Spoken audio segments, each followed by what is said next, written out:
महाराज, अब धैर्य टूट चुका है महाराज। कौरवों का ये घोर अधर्म अब सहना संभव हो गया है महाराज। किंतु क्या करें, जयद्रथ को परास्त किए बिना हम किसी प्रकार व्यूह में प्रवेश नहीं कर सकते। आज यह स्पष्ट है महाराज कि महादेव के वरदान से यदुष्ट जयद्रथ अर्जुन के अतिरिक्त किसी से परास्त नहीं हो सकता महाराज। महाराज, अर्जुन यहाँ नहीं है महाराज, अर्जुन यहाँ नहीं है। तो भ्राताओं, क्या कोई उपाय नहीं है कि हम व्यूह भेद कर अभिमन्यु को छुड़ा सके? सोच कर ही हृदय कांपता है। जब अर्जुन लौटेंगे अभिमन्यु को पुकारेंगे, हम क्या उत्तर देंगे महाराज?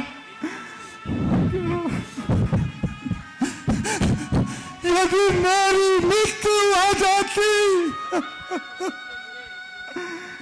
तो भी पांडव के 4 पुत्र जीवित रहते महाराज, 4 पुत्र जीवित रहते। परंतु महाराज, सुभद्रा का तो एक ही रत्न है महाराज, एक ही पुत्र है महाराज। महाराज, उसकी आंखों का तारा है महाराज, उसकी आंखों का तारा है। देखो महाराज, वो भागा कैसे शत्रुओं के बीच अकेला निहत्था खड़ा है महाराज।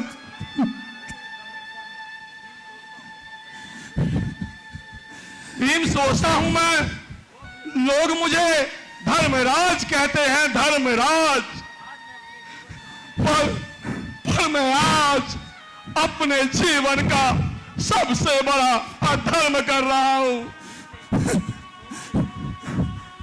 अरे अधर्मचारी कौरवों, क्या तुम सब के सब निसंतान हो?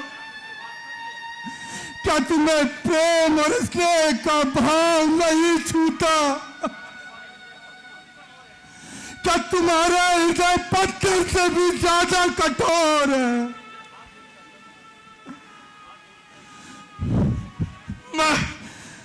मैं तुम सब के चरण पकड़ता हूं। धन या भूमि जो चाहे ले लो, पर मेरे पुत्र अभिमन्यु को छोड़ दो। यदि इस प्राण की आवश्यकता हो तो ये प्राण भी ले लो, पर मेरे पुत्र अभिमन्यु को बचा लो।